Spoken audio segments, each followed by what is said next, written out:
December 17th, 1944. Snow fell heavy over the Ardennes. The German 6th Panzer Army surged forward in a desperate counteroffensive, their tanks grinding through white drifts and frozen mud. In the chaos, entire American platoons were overrun. But for every American captured, dozens of German soldiers were taken in return, marched back through the same snow under armed guard. Among them was a Bürgerfreiter Karl Weber, 22 years old, shivering beneath a threadbare greatcoat. For weeks he had lived on black bread and frost-bitten potatoes, slept in dugouts that reeked of sweat and smoke, and carried lice in the seams of his uniform. When the Americans took his rifle and herded him into a column of prisoners, he expected misery to follow. He whispered to a comrade that capture meant starvation, filth, humiliation. Everyone had heard the rumors of how prisoners were treated. The trucks arrived by dusk, green monsters rumbling with exhaust plumes. The guards barked for the prisoners to climb aboard. Weber stumbled into the bed of one, pressed between strangers, the metal freezing against his hands. Hours passed. By the time the convoy rolled through the gates of a sprawling compound lit by electric lamps, Weber's lips were blue. He thought he heard a river rushing nearby. But when the gates clanged shut and he was marched into the barracks, he realized it wasn't a river.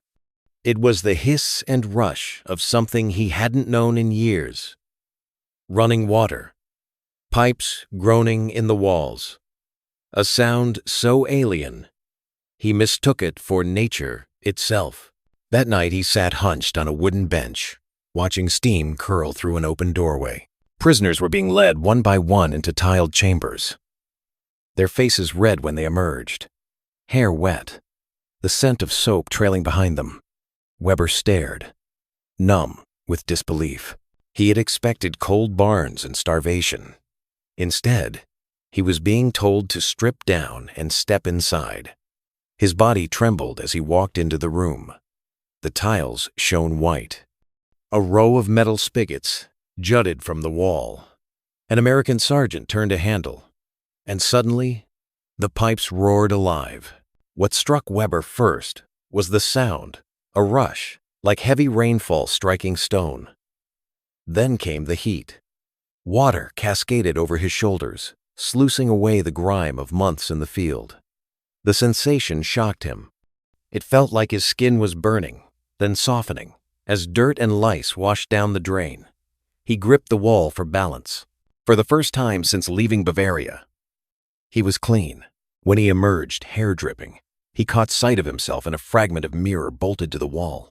His own face looked unfamiliar, pale skin beneath the filth, a boy's eyes staring back. He felt tears sting, though he didn't know why. Around him, his fellow prisoners whispered in astonishment. "Hot water. They give us hot water," one muttered, running his hands through his hair again and again. Another simply laughed, a hollow sound of disbelief, as though afraid it would vanish if he stopped. Weber sat on his bunk, the warmth still lingering in his skin, and realized that captivity would not be what he imagined. The Americans had taken his weapon, his freedom, his war. But here, in this camp, they were offering him something he hadn't dared expect. They were offering him humanity, and that, more than the rifles or the barbed wire, unsettled him most of all. Karl Weber lay awake that first night in captivity, staring at the rafters above his bunk. The barracks was quiet save for the soft groans of sleeping men, their breathing steady after the exhaustion of capture. Outside, the wind howled against the wooden walls, but inside the air was warm, carried by iron radiators that ticked softly in the dark.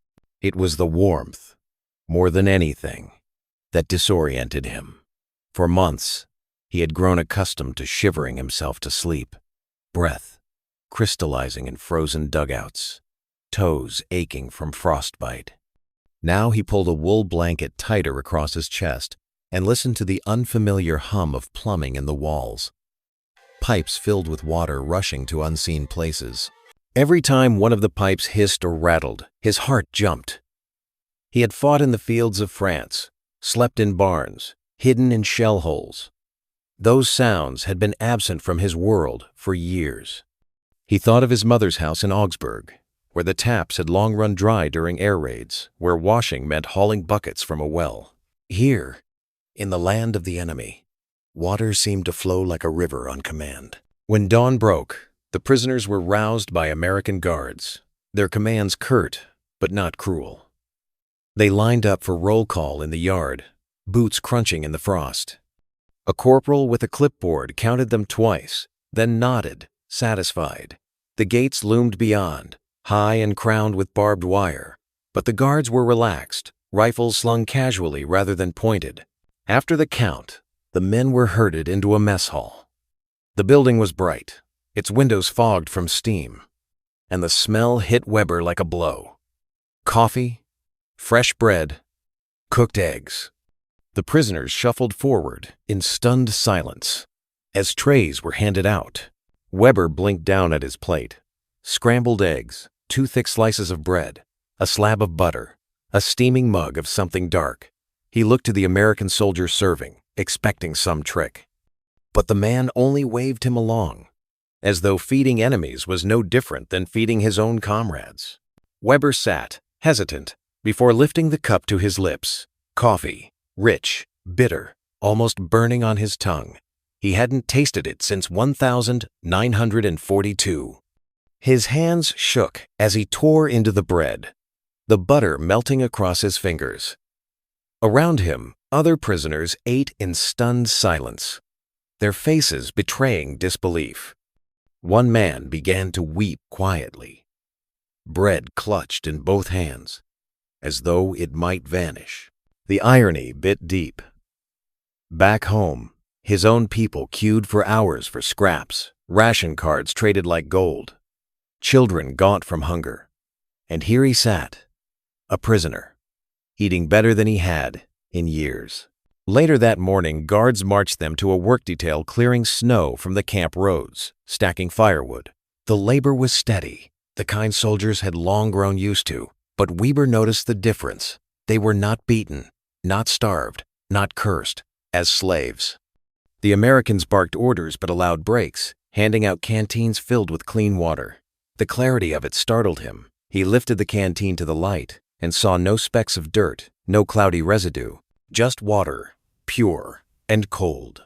At midday, the prisoners were given another meal. Soup this time, thick with vegetables and small chunks of meat. Weber spooned it quickly, heat spreading down into his chest. It felt wrong somehow, to be nourished, while his comrades on the front starved. He muttered it under his breath. Why would they feed us like this? But no answer came. That evening, the guards ordered them back to the showers. Some prisoners resisted at first, suspicion gnawing. Rumors of gas chambers had seeped even into Wehrmacht ranks, though none knew the full truth. But when the water burst forth again, steaming and clear, their doubt dissolved into laughter and disbelief. Weber leaned his head against the tile and let the stream run down his face. He remembered muddy helmets filled with rainwater, used to scrub his arms in the field. He remembered nights without washing, lice crawling unchecked. Now the filth of the front lines swirled down the drain, gone in seconds. Afterward, he dressed in a clean set of prison fatigues, provided by the Americans' coarse cotton, but fresh and free of lice. His old uniform, caked in mud and blood, was carted away. In its absence, he felt almost naked, as though the war had been peeled from his skin. Days blurred together. Roll call at dawn. Work detail in the morning. Meals served on time. Always warm. Always more than expected. Showers every few days. Water as steady as the rifles the Americans carried. At night, the prisoners sat at long tables in the barracks, speaking quietly. Disbelief turning into speculation. They feed us more than our army ever did, one man said. They give us soap. Soap. Back home, my wife writes that she has none. It cannot last, another argued. They are softening us, tricking us. One day, the gates will open. But the gates never opened. And the food never stopped. Weber felt himself changing in ways that unsettled him. His body grew stronger, weight returning to his frame. His skin cleared.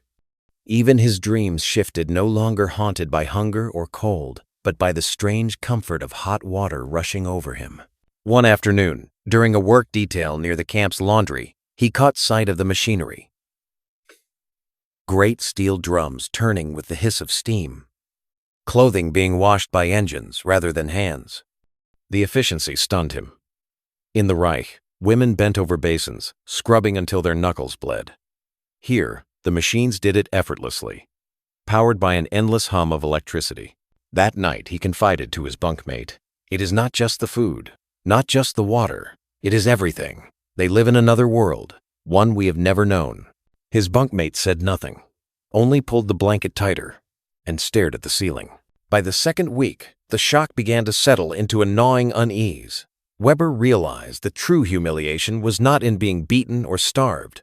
It was in being treated well.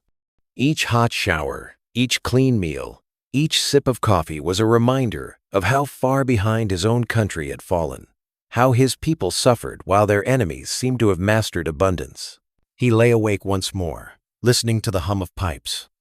It was the sound of defeat more than any shell or bullet he had ever heard. Carl Weber's sense of dislocation grew sharper with each passing day. What had begun as astonishment at food and showers now turned into something more corrosive, something he could neither name nor shake. He had been trained to believe Americans were crude, soft, decadent men whose comforts had made them weak. Yet the evidence was all around him: abundance, cleanliness, efficiency. If this was weakness, then what did that make Germany, where his family stood in endless lines for scraps of bread? It started, innocently enough, with a small moment in the mess hall. One morning after roll call, the prisoners were ushered inside to the now familiar fog of steam and food. The line shuffled forward, trays clattering against the counter. When Weber's turn came, the cook behind the ladle grinned and said, "Eggs or oatmeal, pal?" Weber blinked. The word struck him harder than any guard shove ever could. A choice. He could choose. He stammered, uncertain. The cook repeated it, slower. "Eggs or oatmeal?" At last, Weber muttered, "Eggs." A dollop of scrambled eggs hit his plate, golden and steaming. The man behind him, Franz, asked for oatmeal and received it without issue. The two sat down together. Franz raised his spoon with a laugh. "Imagine that, Weber. They give us a choice. I haven't had a choice in 3 years." Weber ate in silence, every bite a reminder. Choice was something Germans had forgotten. At home, ration cards dictated everything. How much sugar? How much butter? How much meat? There was no choice, only what the state allowed. And here in captivity, men were treated with a courtesy their own government denied them. Later that week, Weber was assigned to a work detail inside the camp's laundry building. The roar of machinery filled the air, massive drums churning with water, soap, and steam. He paused, mesmerized, as he watched garments tumble, scrubbed by mechanics rather than human hands. An American sergeant, overseeing the work, saw Weber's expression and chuckled. "Never seen a washing machine before?" the sergeant asked. Weber flushed, but said nothing. The sergeant shook his head. "Whole world's changing, pal. Machines do what used to take all day. My wife back home, one load in the morning, she's done before noon. You'll see more of this when the war's over." The words lingered. When the war's over. It was as though the American spoke of a future that was already guaranteed. As though victory was inevitable. Life moving forward on conveyor belts of plenty. For Weber, the future was mud, fire, and a home reduced to rubble. That night, lying in his bunk, he turned over the image of those spinning drums. How could Germany compete with a country where even dirty shirts were cleaned by machines? The next shock came in the form of plumbing. Showers had already been a revelation, but it was the toilets that truly broke some of the men. In the barracks, rows of porcelain fixtures gleamed beneath bright bulbs. They flushed with a roar, water rushing down in a swirl that carried waste away instantly. No buckets, no latrine pits, no stench. Weber watched a fellow prisoner, Ernst, flush one for the first time. The man staggered back as though he had witnessed sorcery. It disappears, Ernst whispered. Gone. As if by magic. It's just pipes, another said. Pipes and water. But even that explanation felt hollow. Pipes everywhere, carrying water hot and cold, bringing cleanliness with the pull of a handle. Weber thought of his childhood home again. The chipped enamel basin. The cracked pump that sputtered with effort. Toilets were a luxury even then, reserved for city apartments, not for farmhouses like his. And now, in the enemy's prison, waste vanished with ease. The humiliation deepened. Here they were, men who had crossed Europe under Hitler's banners, who believed themselves conquerors, and yet they were baffled by plumbing. The Americans did not flaunt it. They acted as if it were ordinary, not worth mentioning, and that made it worse. The guards, young men barely older than Weber himself, walked with a casual ease, clean-shaven, uniforms pressed. They carried themselves like men who had never known hunger. When they joked, it was about baseball scores, about girlfriends, about the cigarettes in their pockets. Not about survival. Not about death. One evening, Weber overheard two guards chatting outside the fence. One complained that his hometown had gone without electricity for half a day after a storm.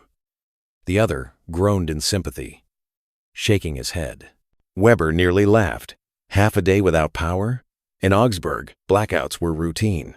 Bombs fell, fires raged, homes collapsed. A half day without lights was nothing.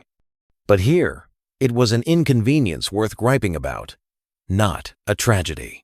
The more Weber listened, the more the gulf widened. He began to understand that America was not just rich in material things.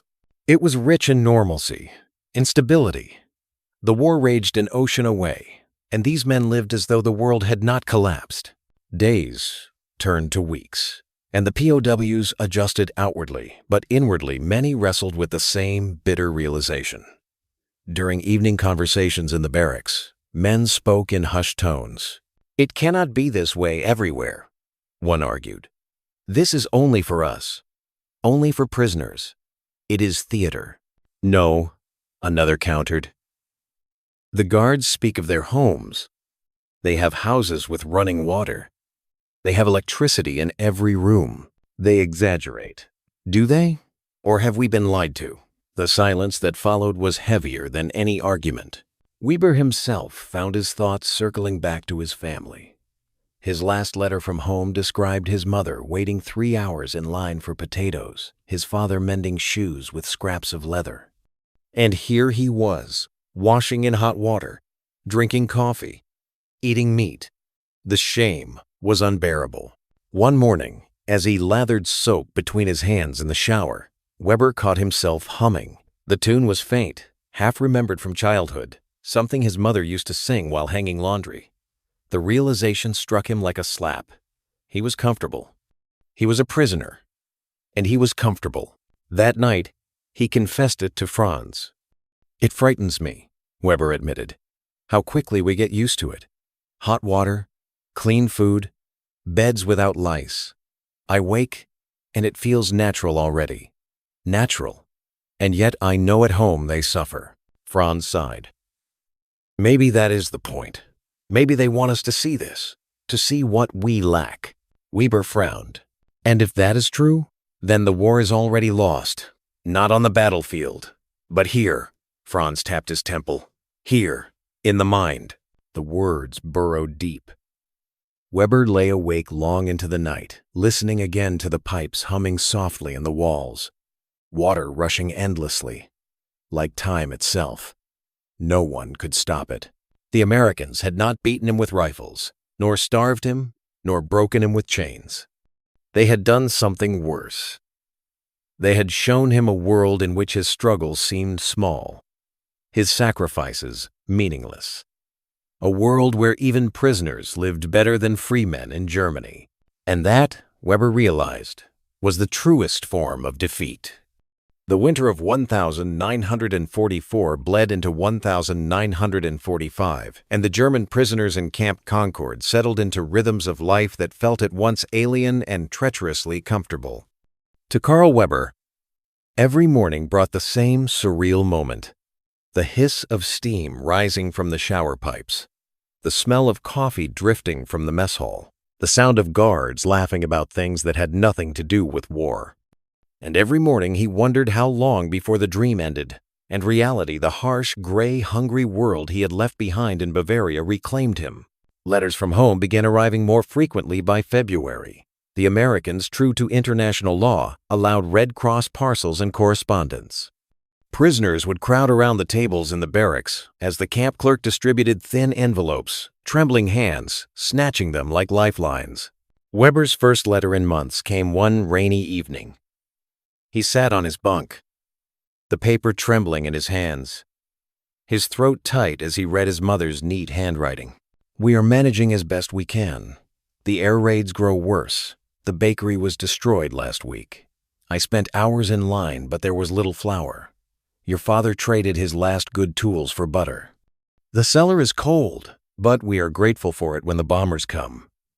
We hope you are safe and that you eat."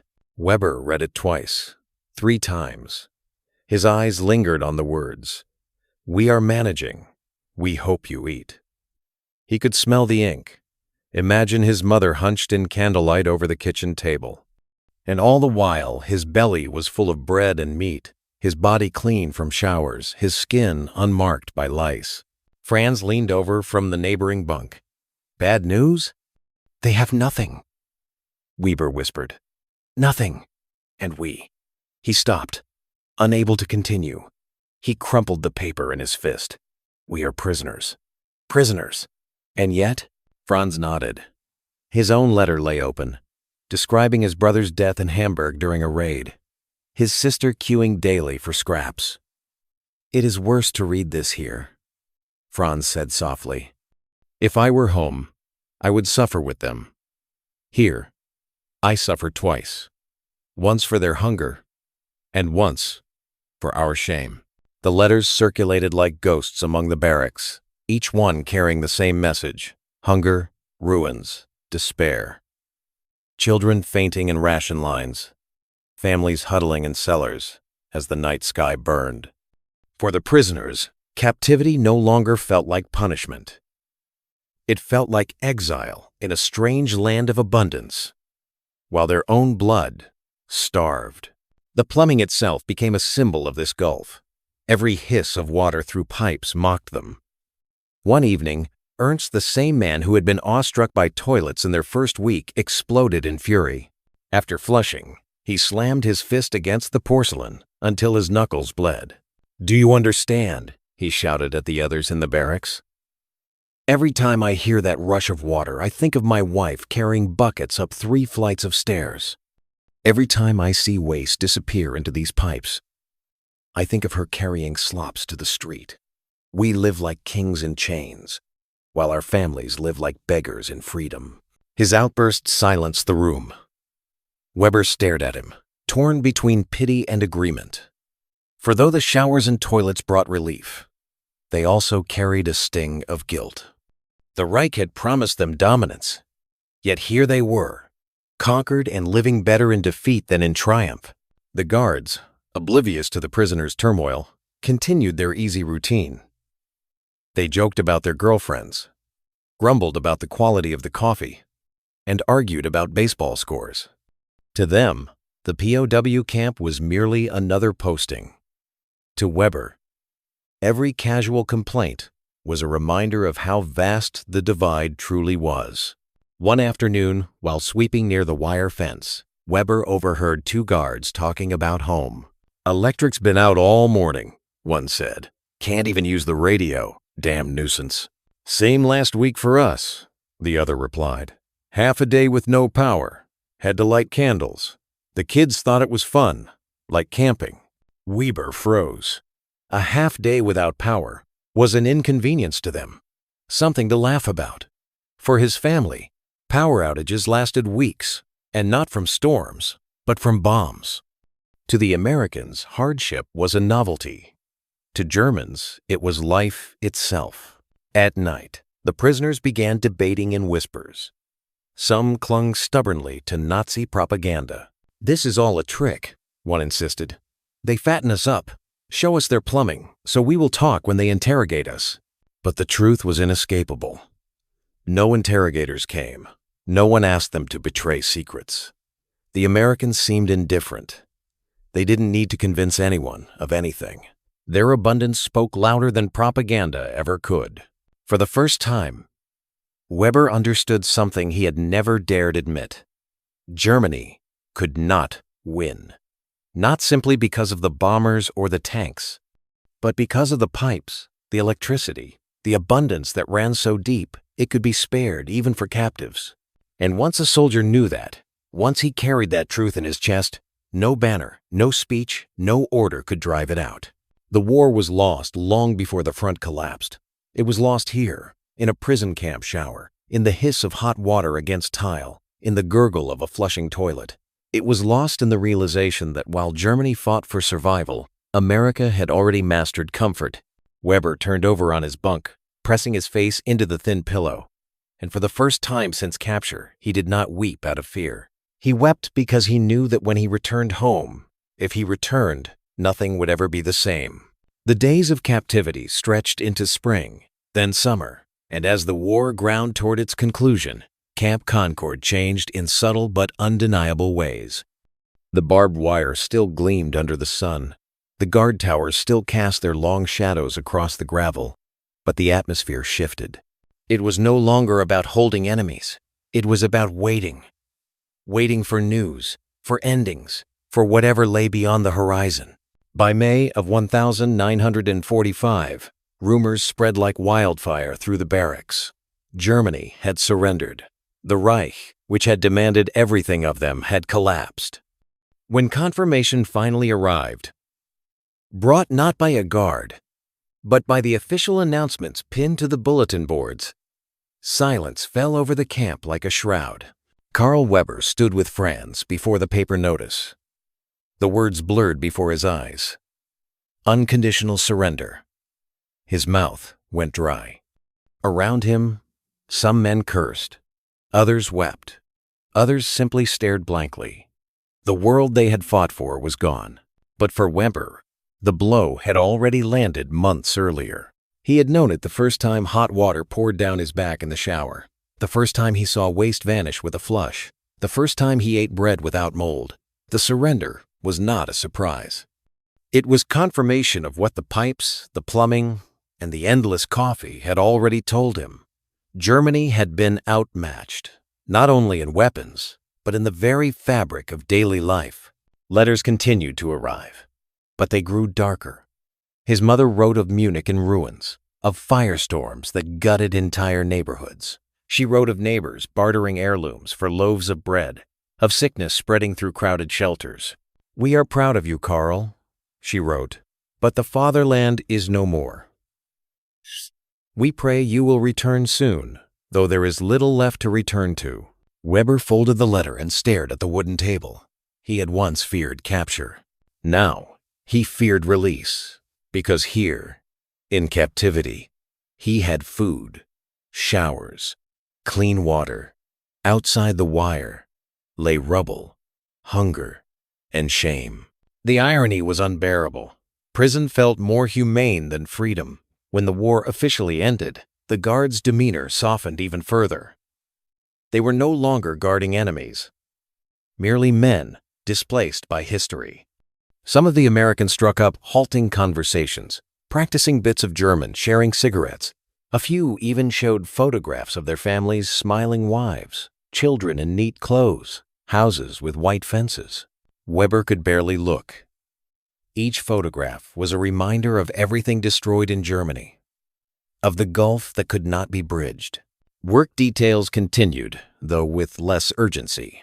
One afternoon, Weber was sent with others to help repair a section of plumbing near the camp's laundry. He crouched beside an American corporal as the man adjusted a valve. "Simple, isn't it?" the corporal said, tightening a wrench. "You get the pressure right. The water runs steady. My old man taught me. He's a plumber back home. Says water's the heart of the house. Keep it flowing. And the family's well. Let it fail. And everything else crumbles." Weber stared at the pipe, the gleam of brass, the steady hiss of water. Water is the heart of the house. The words pierced him. His house had no heart. Not anymore. His family carried buckets, waited in lines, huddled in cellars. The Reich had built weapons, but it had not built pipes. The realization settled like a weight he would never shake. Germany had demanded blood, sacrifice, and loyalty, but it had not given its people plumbing, warmth, or stability. The Americans, even in war, gave those things to prisoners. When release finally came in late summer, it did not feel like triumph. Groups of prisoners were processed out, their names checked against lists, their belongings returned in paper bags. Weber collected his worn uniform, still bearing the stains of the Ardennes. He touched the fabric and recoiled. After months of clean laundry, the wool felt coarse, foul, like something dragged out of the grave. On the last morning, the prisoners were led one more time to the showers. The Americans insisted for hygiene, they said. Weber stood beneath the cascade of hot water, memorizing the sensation. He closed his eyes, knowing it might be the last time in years he would feel warmth pour so easily over his skin. When he stepped out, he lingered, watching the steam rise, listening to the pipe's hum. He pressed his palm against the cool tile and thought, "Remember this. Remember what they had. Remember what we lacked." The trucks rolled out of Camp Concord, carrying the Germans east toward the ruins of their homeland. Through the slats, Weber watched the camp recede into the distance. The fences, the towers, the buildings with their endless pipes carrying water unseen. He felt no hatred, only envy, and a hollow ache that would never fade. As the convoy crossed into the scarred German countryside, the reality struck hard. Villages lay in rubble, bridges shattered, fields blackened by shelling. The people who emerged to watch the trucks were gaunt, eyes sunken, clothes patched beyond repair. Children stared silently, too weak, even to wave. Weber's chest tightened. He thought of the camp showers, the flushing toilets, the clean laundry. He thought of the guards who grumbled about half a day without electricity. He thought of his mother, waiting in line for potatoes. And he understood. The greatest defeat was not military. It was not the surrender of armies or the collapse of a government. The greatest defeat was the realization that the enemy had given him, a prisoner, more dignity than his own nation had given him as a free man. That truth, Weber knew, would follow him for the rest of his life. And so it was that German prisoners, shocked by hot showers and modern plumbing, carried home not just memories of captivity, but the bitter knowledge that they had glimpsed a world beyond their own. A world of abundance, comfort, and humanity. A world that had already won before a single rifle was lowered.